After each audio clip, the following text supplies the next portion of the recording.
डोक्यावर पदर घेऊन कुठे विषय हार्ड आहे भावांनो। आज आपण चाललोय सातारा, कराड आणि येराडला, ते पण आपल्या कारने फर्स्ट लॉंग ड्राईव्हला। सकाळी लवकर निघाल्यामुळे सूर्यदेवतेचं दर्शन घेत घेतच प्रवास चालू होता आणि मग मध्येच थांबून आम्ही चहा घेतला आणि गावी पोहोचल्यावर जेवण करून आम्ही निघालो येराडला, जे की हजारो भाविकांचं श्रद्धास्थान आहे आणि यात्रा असल्यामुळे सगळीकडे ना गर्दीच गर्दी होती। गुलाल खोबऱ्याची उधळण आणि भक्तांचा महासागर बघून खूप भारी वाटत होतं। येडोबाच्या नावाने झालेला हा जल्लोष बघून मनाला प्रसन्न वाटत होता।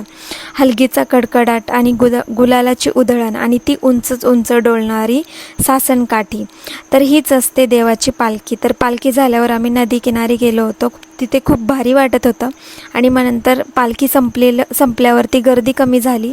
मग नारळ वगैरे फोडून यात्रेमध्ये फिरून आम्ही थोडी पेटपूजा पण केली आणि मग नंतर घरी यायला निघालो।